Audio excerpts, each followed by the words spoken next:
Steve Mapes, M-A-P like Paul E-S. Paul E-S. I'm a lieutenant with Paulding County Fire, the public information officer. You just got an update on his condition. Tell us how he's doing. They just extricated the patient from the hopper.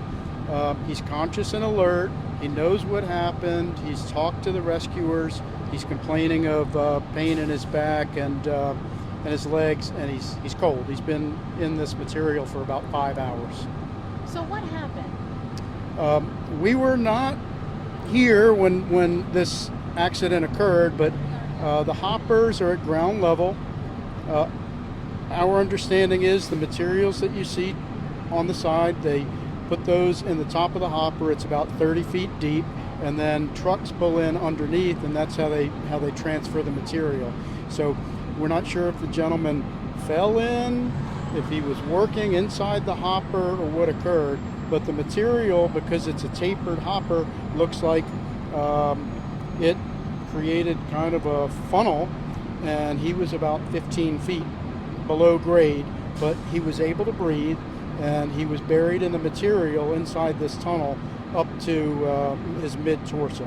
In this rock material that was surrounding him, gravel? Yes, it appears to be gravel. What does that pressure feel like? How many pounds of pressure would that be equivalent to?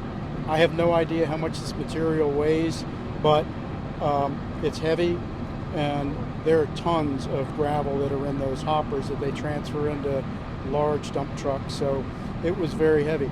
And this is just a Christmas miracle that this gentleman was able to breathe through this ordeal. He was able to talk to our rescuers. We had rescuers that were able to, using the ladder truck, able to be lowered down where they could actually speak with him. We have rescuers underneath that could talk to him to provide supplemental air. We could monitor the oxygen level and the atmosphere level where he was, and the whole extrication, he was able to talk to our folks. But he was absolutely trapped under there, which is very fortunate that he wasn't buried any worse. Yeah, absolutely. Do you think it'll be possible for us to speak with one of the rescuers maybe in a little bit? I'm sure they're Yes. all elated. Yes, we'll make that happen with one of the first people that was here. Okay. And talk to us about the process of you all vacuuming out the gravel, like kind of helping him have air and things like that. The initial thought is on a rescue like this that we could somehow remove the material from around him, but once our command officers assessed the situation and determined that this was tapered and he still had a lot of material around him, we were concerned about secondary collapse, which could have buried him. So this became a very complicated tactical rescue. We have crews at Paulding that are very good at situations like this. We also called our partners in Cobb County who have a cave-in team. So their cave-in crew came, and a squad from Cobb County was also here. Anything else you want to add? How you feeling? Feeling great that this gentleman was extricated. He's still alive. We hope and we pray that his injuries are not severe.